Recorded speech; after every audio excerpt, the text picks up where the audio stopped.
اس انتہائی غیر معمولی صورتحال پہ اور انتہائی غیر معمولی تبدیلی کے ایک اور نئے سفر پہ ہم بات کریں گے. ہمیں جوائن کر رہے ہیں ہمارے نمائندے خصوصی حسن رضا لاہور میں. بہت بہت شکریہ حسن رضا. پہلے تو یہ بتائیے گا کہ اب کی بار جو ایک بار پھر یہ چھٹے آئی جی تبدیل ہو گئے, یہ چوتھے چیف سیکرٹری تبدیل ہو گئے, اس کی کیا وجہ بنی؟ کیا کوئی وجہ ہے جس کی وجہ سے یکمشت ایک بار پھر چیف سیکرٹری اور آئی جی کو تبدیل کر دیا گیا اس وقت کے جو چیف سیکرٹری اور آئی جی تھے؟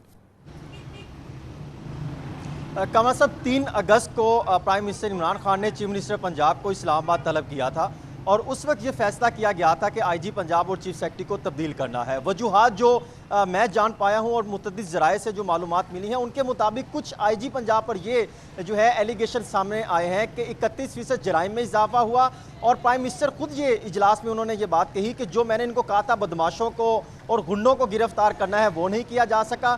کسی ایک واقعے کا نوٹس نہیں لیا, جرائم کے معاملات جو ہے وہ مزید بڑھتے چلے جا رہے ہیں اور جو ممبران اسمبلی آئے روز پرائم منسٹر کے پاس شکایت لے کے جاتے تھے اور وہ پھر چیف منسٹر کو کہتے تھے کہ اس میں امپلیمنٹ کراؤ, تو اس پر بھی جو ہے وہ شاید عمل درآمد نہیں ہو سکا اور قتل و غارت عورتوں خواتین کے کیسز میں ہراساں کرنا, ان کے ساتھ زیادتی کرنا, 3 لاکھ سے زائد جو ہیں وہ اس سال کیسز رپورٹ ہوئے ہیں جرائم میں اور تقریباً 10,000 سے زائد ریپ, گینگ ریپ اور کڈنیپنگ کے کیسز رپورٹ ہوئے ہیں. اس طرح کی رپورٹ پرائم منسٹر تک پہنچی تھی اور اس وقت یہ فیصلہ کیا گیا تھا کہ آئی جی کیونکہ معاملات بہتر انداز سے چلا نہیں سکتے اور خاص طور پہ جو پولیس آفیسرز کی تعیناتی کا معاملہ تھا اس میں شاید سی ایم آفس زیادہ سٹرونگ تھا اور بعض جگہوں پر آئی جی پنجاب کچھ بڑے فیصلے خود لے جاتے تھے سی ایم کی مشاورت کے بغیر. تو چیف سیکرٹری کے ساتھ کیا مسئلہ ہوا؟ یہ تو ایک آپ نے احوال دے دیا آئی جی کی تبدیلی کا, چیف سیکرٹری کا کیا قصور ہے؟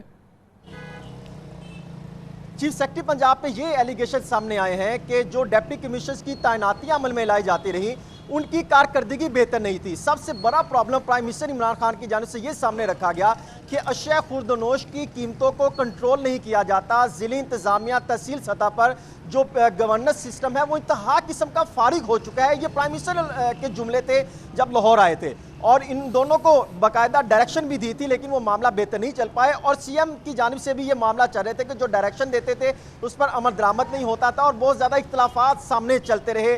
یہاں تک کہ چیف سیکرٹری بعض جگہوں پہ برہم بھی ہوتے لیکن پھر کنٹرول کر لیتے. اور پرائم منسٹر کی جانب سے کل ایک سینئر آفیسر سے رابطہ کیا گیا تو اس میں یہ بات کہی تھی کہ کیونکہ چیف سیکرٹری بہت سست ہیں, معاملات کنٹرول نہیں کر پائے, گورننس سسٹم بہتر نہیں کر پائے, خاص طور پہ کرپشن کی سطح بہت مزید بڑھ گئی ہے. ہر تبادلے کے پیچھے کوئی نہ کوئی کرپشن کا کیس سامنے آتا ہے اور خاص طور پہ کامران صاحب سیاسی اثر و رسوخ بہت زیادہ مداخلت بڑھ گئی تھی جس کی وجہ سے اب شاید ان کی جانب سے یہ کوشش. ان 3 سالوں میں جو 7ویں آئی جی آ گئے, 5ویں چیف سیکرٹری آ گئے, تو یہی پیمانہ رہا ہے 3 سال کے دوران پی ٹی آئی کی حکومت کا پنجاب میں کہ جرائم بڑھتے رہے اور کرپشن بڑھتی رہی اور مہنگائی بڑھتی رہی. تو یہ 3 سال ایسا ہی رہا ہے تو اس کا مطلب یہ کہ پی ٹی آئی کی حکومت تو اب تک مکمل ناکام ہو گئی ہے پنجاب میں گورننس کے حوالے سے, کیونکہ اب اگر 3 سال تک یہ ہوتا رہا ہے تو اب کیا اس بات کی گارنٹی ہے کہ جو 7ویں آئی جی آئے ہیں اور جو 5ویں چیف سیکرٹری آئے ہیں وہ کوئی معجزہ جنم دے دیں گے جس کی وجہ سے کہ وہ اپنے 2.5 سال یا 3 سال کی ٹرم پوری کریں گے؟ بالکل کامران صاحب, مسائل تو وہی ہیں, آفیسرز بھی وہی ہیں جنہوں نے کام کرنا ہے اور یہی آفیسر سابقہ حکومت میں بھی تھے, لیکن مسائل یہاں پر جنم لیتے ہیں جب آپس میں کوارڈینیشن بہتر نہیں ہو پاتی. سی ایم آفس سے کچھ ڈائریکشن آتی ہے, چیف سیکرٹری خود اور کوئی ڈائریکشن دیتے ہیں, اس کی وجہ سے پولیس میں اگر آپ دیکھیں تو 377 تقرر تبادلے کیے گئے ہیں 3 سال سے, اب یعنی جب سے حکومت آئی ہے آج تک, جس میں ایک سیکرٹری کا 9 بار تک تبادلہ ہوا ہے, سیکرٹری ہائر ایجوکیشن کا 11 بار تبادلہ ہوا ہے, سیکرٹری اسکولز کا, اسی طرح فائنانس کا, بہت سارے آفیسرز ہیں جن کا تقرر تبادلے کیے گئے اور یہ سسٹم چلتا دکھائی دے رہا ہے. کسی ایک آفیسر یعنی پنجاب کی اگر مین بیوروکریسی سیکرٹری اور کمشنرز ہیں یہ اگر سفارش کی بنیاد پہ لگیں گے اور پھر چیف سیکرٹری کہے گا یہ میں اپنی ٹیم نہیں بنا سکتا, سی ایم آفس کی طرف سے 2 آ جائیں گے, پھر پرائم منسٹر آفس کی طرف سے پرنسپل سیکرٹری کی جانب سے کچھ احکامات آ جائیں گے تو معاملہ جو ہے وہ مختلف جگہوں سے مداخلت کی جاتی رہے گی. ایک کھیل بن چکا, کس کا آفیسر کس کی پارٹی لگے گی. یہ تو اگر یہی انداز حکومت ہے تو یہ تو برقرار رہے گا. تو اس بات کی کیا گارنٹی ہے یہ جو نئے چیف سیکرٹری آ رہے ہیں یا نئے آئی جی جو آ رہے ہیں یہ اس پورے ماحول کے باوجود سروائیو کر سکیں گے وہ, اور یا وہ خاموش رہیں گے, کسی بھی تعیناتی پہ نہیں بولیں گے, کسی بھی اپارٹمنٹ پہ نہیں بولیں گے، اور کسی بھی صورتحال میں جو سی ایم آفس کی انسٹرکشنز ہیں یا پی ایس پی ایم کی انسٹرکشن ہیں یا پرائم منسٹر کی انسٹرکشن ہے یا مختلف وزیروں کی انسٹرکشن ہے، تو ان کی اپنی تو کیا وہ قبول کریں گے کہ ان کی نہ چلے اور صرف اسی طرح سے نظام چلے؟ کامران صاحب اس میں 3 چیزیں ہیں. نمبر 1 تو یہ ہے کہ چیف منسٹر جو ڈائریکشن دیں گے، انہوں نے یہ وعدہ کیا ہے سی ایم کے ساتھ، اس پر ہر صورت عمل درآمد کروائیں گے، کیونکہ 49 ایسے کیسز تھے جس پہ چیف منسٹر نے نوٹس لیا اور پھر پولیس کو اور چیف سیکرٹری کو کہا کہ اس پر ایکشن لیا جائے. ان کی جانب سے یقین دہانی کروائی گئی ہے کہ ہم معاملات کو بہتر کریں گے. دوسری سب سے بڑا پنڈورا باکس ایک اور کھلنے والا ہے کہ یہاں پر چیف سیکرٹری پنجاب سے سینئر آفیسر 4 ہیں. Senior member board of revenue Babar حیات طارق کے جوائنٹ سیکرٹری تھے جو اب چیف سیکرٹری لگے ہیں. اب ان کے ایک اور سسٹم بنایا جا رہا ہے کہ جو بابر حیات طارق ہیں وہ ڈائریکٹ سی ایم کو رپورٹ کریں گے. یعنی اگر وہ ڈی سی کو ڈائریکشن دیتے ہیں تو ڈی سی کہے گا میں چیف سیکرٹری کی بات مانوں گا، چیف سیکرٹری کہے گا میری بات مانو، یہ کہیں گے میری بات ماننے. تو وہاں پہ ایک بہت زیادہ کنفلکٹ آف انٹرسٹ ڈیولپ ہوگا. بہت سارے معاملات میں سیاسی افراد بھی مداخلت کر پائیں گے. یعنی 2 پیرالل گریڈ 22 کے آفیسر اپنی اپنی جو ہے گورننس بہتر بنانے کے لیے اقدامات کرنے کے لیے کوشش کریں گے. دوسری یہ چیز ہے کہ پولیس میں بھی کئی ایسے ابھی گروپ موجود ہیں جو بعض آفیسر کو چلنے نہیں دیں گے اور جرائم کی شرح میں اضافہ ہوتا رہے گا. اور پھر سیاسی افراد کا بھی ایک گروپ پنجاب میں ہے لیکن اب یہ اطلاعات ملی ہے کہ شاید ان افراد کو بھی کچھ ہٹایا جائے گا جو اس میں مداخلت. اس غیر معمولی صورتحال کا اب ایکسپرٹ اوپینین حاصل کرتے ہیں. ہمیں جوائن کر رہے ہیں جناب تسنیم نورانی، سابق ممتاز سینئر سول سرونٹ ہیں، سیکرٹری داخلہ رہ چکے ہیں، کئی سول سروس کی اہم ترین پوزیشنز پہ رہے ہیں. تسنیم نورانی صاحب بہت بہت شکریہ. نورانی صاحب بتائیے گا کیا امپلیکیشنز ہیں جب کسی صوبے کے اندر، جو کہ ہم نے کبھی اس سے پہلے نہیں سنا، کہ 3 سال کے اندر جو ہے 5-6 چیف سیکرٹریز چینج ہو جائیں، 7 آئی جیز چینج ہو جائیں، اور پھر نیچے جو بیوروکریسی ہے وہ 10 بار چینج ہو جائے، کوئی 11 بار کوئی سیکرٹری چینج ہو جائے. اس کی کانسیکوینس کیا ہے، اس کی امپلیکیشنز کیا ہوں گے اس پورے نظام کو، ظاہر ہے کہ جو سول بیوروکریسی پولیس چلاتی ہے؟ دیکھیے میں تو اس ایشو پہ کامنٹس دیتے دیتے تھک گیا ہوں، کیونکہ یہی چیز ہوتی ہے ہر چند مہینے کے بعد. اس دفعہ میرا خیال ہے اوسط کو بہتر کرنے کے لیے ٹینیور قدرے بہتر تھا، کیونکہ پنجاب چیف سیکرٹری کا ٹینیور اب کی دفعہ کچھ 14 مہینے تھا اور پنجاب کے آئی جی کا ٹینیور کوئی 12 مہینے تھا. تو اس لحاظ سے تو میں سمجھتا ہوں کہ شاید حکومت کا پرفارمنس کچھ بہتر ہو رہا ہے. مگر فیکٹ یہ ہے کہ اتنی ہائی کمانڈ اور اتنے بڑے جو چارج ہوتا آپ کے پاس، پورا صوبہ ہے، کئی 100 افسر ہیں، کئی یعنی میرا خیال ہے 110 120 140 تحصیلیں ہیں، ضلع ہیں کوئی 40. تو ان سب کو فیملیرائز ہونے میں اور اپنی ٹیم بنانے میں ایک افسر کو 3 سے 4 سے 6 مہینے تو ویسے ہی لگ جاتے ہیں، اور اس سے ایکسپیکٹ کرنا کہ وہ فوراً ڈیلیور کرے اور سب چیزیں کریں، جب آپ اس کو پتہ ہے کہ بھئی 8-9 مہینے کے بعد، سال کے بعد تو افسران ویسے ہی بے چین ہو جاتے ہیں کہ ان کی تبدیلی کا نزدیک آ گیا ہے. تو اس وجہ سے یہ ظاہر ہے کوئی بھی انتظامی حساب سے یہ مناسب نہیں ہے. مگر اب کیا کریں، مطلب یہ کہ حکومت جو ہے اس کو یہ چیز اچھی لگتی ہے. کرکٹ میچ کی طرح میرا خیال ہے ہر میچ سے پہلے پلیئرز کی ری شفلنگ ہوتی ہے، اور اس کا نتیجہ اب یہ ہے کہ افسر جو ہیں وہ اپنا جو ٹینیور جو ہے اس میں وہ اتنا انٹرسٹ جاب میں اتنا انٹرسٹ نہیں لیتے. ان کو پتہ ہے کہ جی ہم نے 6-8 مہینے ایک طرح کا بہت میسو جولٹ ہوتا ہے، اف ناٹ ارتھ کویک، کہ جب چیف سیکرٹری چینج ہوتا ہے، جب آئی جی چینج ہوتا ہے، جیسے کہ آپ نے خود بھی اشارہ کیا، آپ نے ذکر کیا کہ ان کو ایک ٹیم چاہیے ہوتی ہے، ان کو ایک پورا اپنا سسٹم چاہیے ہوتا ہے. جس صوبے کے اندر 3 سال میں 5 چیف سیکرٹریز جو ہیں وہ آ چکے ہیں، جس میں 7 آئی جیز آ چکے ہیں، پھر وہ اپنے لحاظ سے چینجز کرتے ہیں، تو اس کے کس قدر دوررس اثرات ہوں گے، کتنے منفی اثرات ہوں گے پورے نظام پہ، اور پھر چاہے وہ law and order who police کے لحاظ سے یا پھر ایک سول ایڈمنسٹریشن ہو جس کو کہ چیف سیکرٹری جو ہے وہ لیڈ کرتا ہے. تو اس کی کاسٹ تو بہرحال پولیٹیکل لیڈرشپ نے دینی ہے نا. دیکھیے آپ یعنی بائی آل اکاؤنٹس آپ نے دیکھا کہ لوگ کہتے ہیں کہ جی گورننس ڈیلیوری جو ہے وہ کمزور ہو گئی ہے. اچھا اب اس میں افسروں کا قصور ہو سکتا ہے، مگر افسر ان ماس اتنے خراب نہیں ہو سکتے. پہلے جب آپ دیکھیں کہ ایوب خان، ضیاء الحق کے زمانے میں ٹینیورز ہوتے تھے 3 سال کے، 2 سال کے بھی لوگ تبادلہ ہو جاتا تھا، پھر آہستہ آہستہ ٹینیورز کم ہوتے گئے.